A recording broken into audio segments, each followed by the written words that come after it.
السلام عليكم ورحمة الله وبركاته walaalyaal ilaahay khayr idin siiyo meel kasta aad joogtaan waxaan idin soo gudbinayaa insha Allah ducooyinka adkaarta tasbiixda iyo waxyaalaha qofku isku ilaaliyo kuwa ugu madaxsan ee ugu muhiimsan mid walbaba hal dikri ayaan ka soo qaadanaynaa insha Allah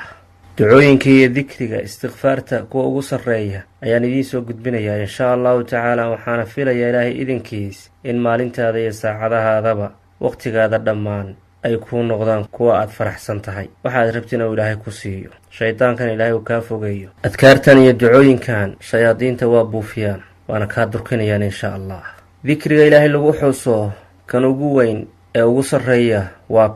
waxa weeye laa ilaaha illa Allah wahdahu la sharika lah له الملك وله الحمد وهو على كل شيء قدير دعادنا waxa ugu sareysa oo ugu qiimo badan waxa weeye rasuulka ilaahay inuu ka tagay jireen calayhi salaatu wasalaam rabbana aatina fid dunya hasanatan wa fil aakhirati hasanatan wa qina cadaaban naar istighfaartana mid ugu sareysa ee koobaad waxa weeye allahumma anta rabbi la ilaha illa ant khalaqtani wa ana 'abduk وأنا على عهدك ووعدك ما استطعت أعوذ بك من شر ما صنعت أبوء لك بنعمتك علي وأبوء بذنبي فاغفر لي فإنه لا يغفر الذنوب إلا أنت تصبيح لنا وحاوس الرئيس وحويه جوهرة التصبيح سبحان الله وبحمده عدد خلقه ورضا نفسه وزنة عرشه ومداد كلماته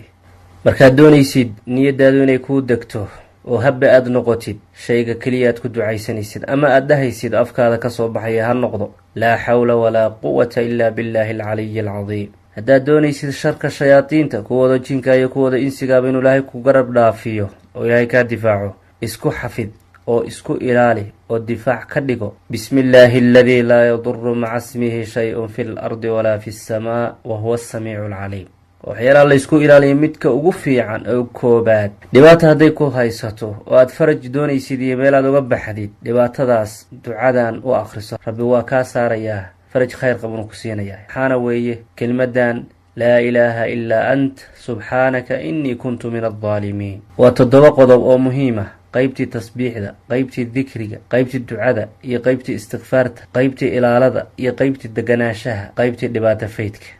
haddaad niyeysid inaad arrintan iyo qodobadan muhiimka faafisid insha Allah ta'ala khayr niyeyso markaad faafisid inuu ilaahay sabab uga dhiga laga yaabaa inuu ilaahay ka faydo ka qaado dhibaatooyinka adduunyo iyo kuwa aakhiraba waxaana xasuusataa oo weliga aadan hilmaamin inaad khayr ka samaysid oo aad yaraysan walow mid yarba ha ahaade waayo adigu garan maysid wanaaga jannada ku gelinaya midka uu yahay